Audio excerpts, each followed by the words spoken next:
오늘도 도움될 만한 정보들을 들고 인사를 들이대보고 있는 크립토 마토입니다. 오늘 일단 미국 증시부터 확인을 해보도록 하겠는데요. 미국 증시 전반적으로 상승세, 달러 역시 소폭의 상승을 기록하고 있는 가운데 전 세계의 투자자들의 눈은 S&P 500에 가 있습니다. 지금 보시면은 4018포인트를 기록을 하고 있는데요. 자, 비트코인 가격 본 다음에 오늘은 분석을 먼저 보도록 할게요. 왜 S&P 500을 사람들이 집중해서 보고 있는가? 비트코인 같은 경우는 다시 한번 23,000달러대 문을 두드렸다가 지금 다시 22,892달러에서 거래가 되고 있으며 이더리움은 1,600달러 선을 꿋꿋하게 잘 지켜주고 있습니다. 자, S&P 500 4,000달러 선이 왜 중요하냐? 그동안 쭉 내려져 왔었던 추세 저항에 다시 한번 도전을 하게 된다는 것인데요. 일단 오늘 기세 좋게 뚫었었습니다. 이거 뚫고 위에서 안착하고 상승하기 시작하면은 암호화폐 시장도 덩달아서 난리가 나게 될 것이라는 것인데요. 엄청난 상승이 오게 될 것이다라고 많은 분석가들이 기대를 잔뜩 하고 있는 가운데 이 로만 분석가 같은 경우도 지금 S&P 500이 하락 추세를 뚫으려고 하고 있다. 개인적으로는 4,100포인트까지 올라가가지고 안착하는 것을 봄과 동시에 달러가 그 동시에 101포인트 아래로 내려가는 것을 보고 싶다라고 이야기를 했습니다. 이 두 개가 확인이 된다면 미국 증시 암호화폐 지속적으로 상승할 수 있을 것이라는 것이죠. 자, 그런데 일단은 리젝션이 나오고 있는 것 같다라고 이야기를 하고 있습니다. 그리고 달러 역시 102포인트 선에서 거래가 지금 되고 있기 때문에 아무래도 다시 한번 리젝션이 나오면서 이 조정이 나오는 것은 아니냐. 네브라스칸 군더 분석가도 똑같이 보고 있었죠. 아, 이거 뚫으면 난리 난다. 근데 일단은 뚫지 못하고 내려오고 있는 상황입니다. 자, 근데 앞에서 케일리오 분석가처럼 이것을 뚫고 올라갈 것이다 라고 예상하는 분석가들도 아직까지 있는데요. 엘리지 분석가 같은 경우는 못 뚫을 것 같다. 뚫는 척 하다가 결국 떨어질 것 같다라고 예측을 하기도 했었습니다. 근데 이건 모르죠. 이런 사람들은 떨어질 것 같은데 올라가면은 그에 따라가지고 또 대응을 하기 때문에 일단 이것은 예측으로만 볼 수가 있겠습니다.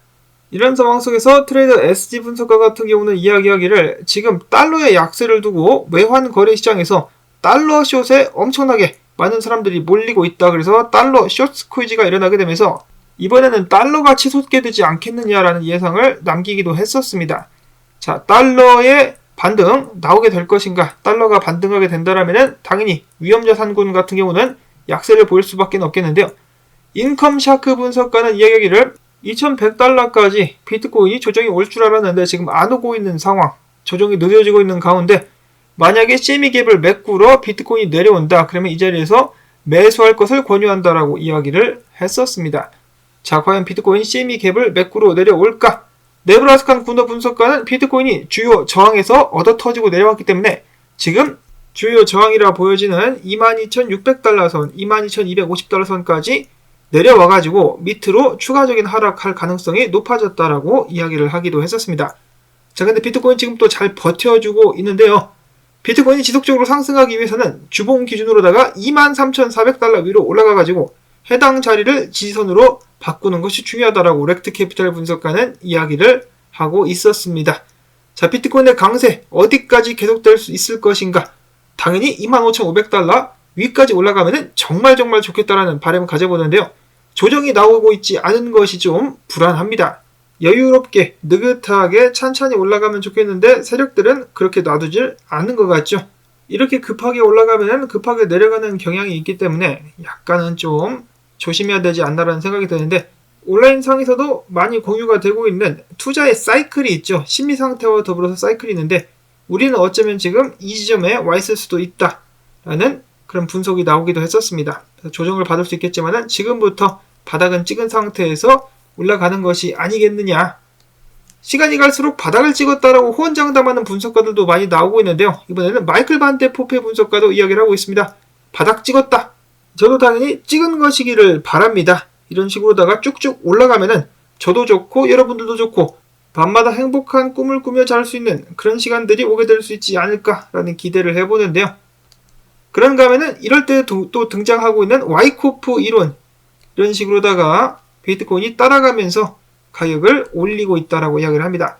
자, 근데 와이코프 이론 봐도, 와이코프 축적 이론을 봐도 조정이 나오는데 비트코인은 조정을 받고 있지 않습니다. Y라는 겨 조정 좀 받읍시다. 조정을 받아야 밑에서 기다리고 있던 사람들도 더 돈을 밀어 넣을 수가 있겠죠. 비트코인 하락장이 한창 진행되고 있었던 가운데 1년 이상 비트코인을 홀딩했었던 사람들은 지난해 1,500만 개의 비트코인을 보유하고 있는 것으로 드러났다고 합니다. 이는 50% 이상 증가한 수치라고 하는데요. 자, 그만큼 작년 싼 가격을 바탕으로다가 많은 사람들이 비트코인을 더욱더 적극적으로 모았었던 것 같습니다. 그동안에 줍줍을 했었던 사람들은 지금 흐뭇하게 미소를 얼굴에 머금으면서 지금 시장을 바라보고 계시겠죠. 자, 이렇게 암호화폐가 비트코인이 상승하고 있는 가운데도 글래스노드가 제공한 주간 보고서에 의하면은 이 호들러들, 존버자들은 매도를 하지 않고 버티고 있다라고 합니다. 그냥 계속 들고 간다라는 것이죠. 장투자들은 약세장 후에 반등이 왔음에도 불구하고 매도를 하지 않은 채로 계속해서 들고 가고 있습니다. 해당 보고서에 따르면은 이번 반등 기회는 단기 보유자들, 단타자들과 채굴자들에게는 코인 보유량 일부를 처분할, 그러니까 매도를 할 동기를 제공했는데 장투자들은 계속해서 오히려 공급을 증가시키고 있다. 즉 물량을 모아가고 있다. 라고 평가를 내렸다라는 것이죠.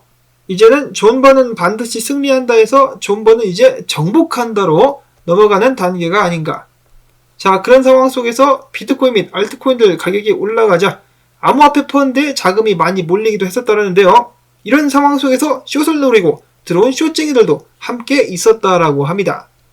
코인쉐어스가 제공한 데이터에 따르면 지난 20일을 기준으로 한 주 동안 무려 3,730만 달러가 시장에 유입이 되는데, 자, 그 중에 절반이 넘는 2,550만 달러가 비트코인 하락에 베팅을 하는 쪽에 돈을 걸었다라고 합니다.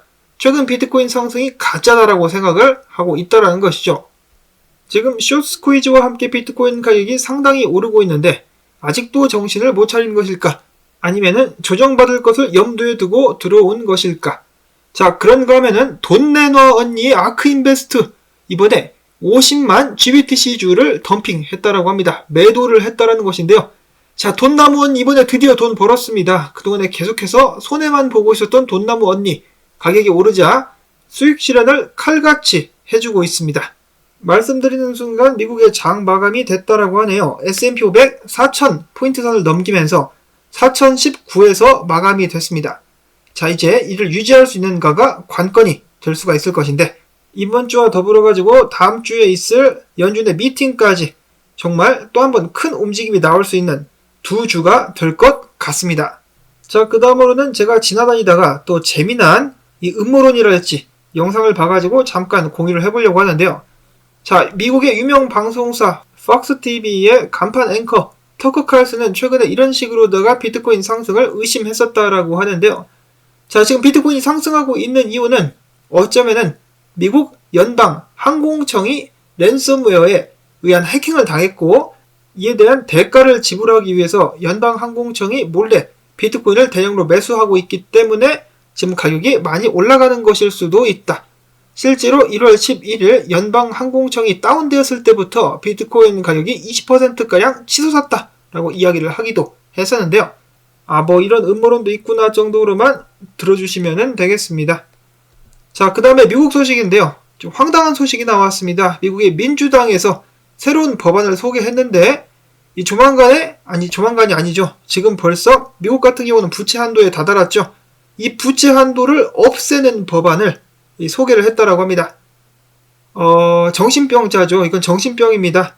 부채 한도를 없애고 달러를 몽땅 끌어다가 더 뿌리겠다라고 이야기를 하고 있는 것인데 과거에 잘 나갔다가 폭망했었던 나라들이 여러 곳 있지 않습니까? 그냥 이건 나라를 가라앉히기 위해서 앞장서가지고 노력을 하고 있다는 생각이 듭니다. 정신들이 나라를 망치고 있습니다. 미국 이러면은 골로 가는 속도가 더욱더 빨라질 수밖에 없겠죠. 이렇기 때문에 어떻게 됩니까? 미국 시민들 비트코인 사야 합니다. 비트코인 사야죠. 아니면 금이라도 사야 됩니다.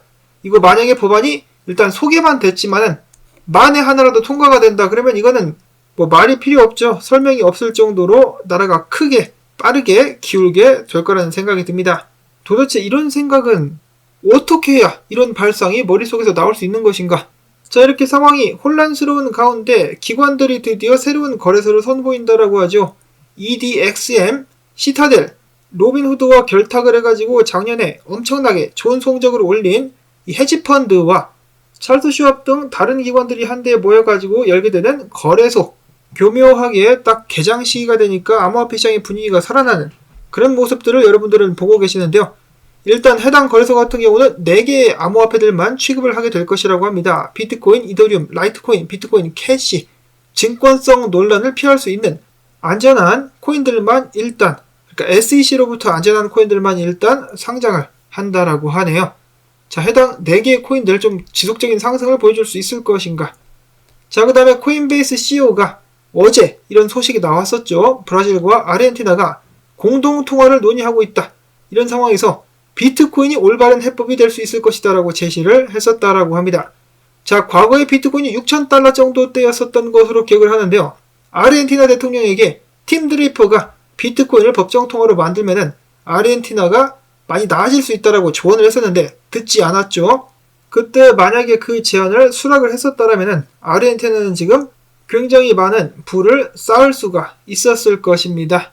근데 뭐 아직도 안 늦었죠. 지금이라도 비트코인을 활용할 수 있기를 바라보고, 자, 그 다음으로 아랍에미레이트의 연방장관이 최근 다보스 포럼에서 다음과 같이 이야기를 했다고 하는데, 암호화폐는 앞으로 아랍에미레이트의 무역에서 큰 역할을 하게 될 것이다. 가장 중요한 것은 암호화폐와 암호화폐 기업에 관해 글로벌 규모의 거버넌스를 확보하는 것, 또한 법적 시스템을 함께 구축하는 것을 목적으로 기업을 유치하기 시작했다라고 이야기를 했습니다. 자, 시간이 갈수록 비트코인이 번쩍번쩍 더욱더 앞으로 빛날 그런 배경들이 마련이 되고 있다는 생각이 듭니다. 자, 이런 상황 속에서 비트코인 반등과 함께 주목받는 이 남자, 마이애미시의 시장인 프란시스 수아레즈입니다. 하락장에서도 계속해서 비트코인으로 급여를 받고 있었다라고 하네요. 진성 비트바다라고 볼 수가 있겠습니다. 지금 그에 대한 보상을 받고 있죠. 자, 그 다음으로는 비트코인, 당연히 올해 1월이 이제 지나가고 있는데 2023년도 가장 좋은 성적을 내고 있는 자산으로 떠오르고 있다라고 하네요. 그 다음으로는 기타 소식입니다. 칼다노가 스리랑카에서 첫 전기차 프로젝트인 이턱을 시작했다라고 합니다. 에이다의 블록체인상에서 이제 활용이 되고 있는 해당 프로그램 같은 경우는 드라이버나 승객 및 기타 네트워크 참가자들이 보상을 받을 수 있도록 하고 있는 구조를 가지고 있다라고 합니다. 자, 스리랑카 굉장히 지금 힘든 상황에 처해 있는 나라라고 볼 수가 있겠는데요. 해당 프로그램을 통해서 운전자들 같은 경우는 실수령이 최대 4배 이상 증가할 것으로 기대가 되고 있다라고 하네요. 자, 이 암호화폐들이 개발도상국의 구원자가 될 수 있을 것인가? 자, 그런가 하면 넥소 같은 경우는 얼마 전에 불가리아 경찰 당국으로부터 급습을 받았었죠. 압수수색을 받았었는데 빡쳐가지고 불가리아 당국에게 10억 달러 상당의 소송을 제기했다라고 합니다. 일단 넥소 망하지 않아서 정말 다행입니다. 자, 이렇게 해가지고 오늘 준비한 소식들 다 전해드릴 수가 있었는데요. 도움되셨다면 시청료다라는 의미에서 광고 한 편만이라도 마지막까지 틀어주기, 언제나 그렇지만은 꼭 부탁을 드립니다. 여러분들의 도움이 있어야만 저도 계속해서 살아남을 수가 있겠죠. 자, 그러면 저는 다음에 새로운 소식 가지고 인사를 드리도록 하겠습니다. 안녕히 계십시오.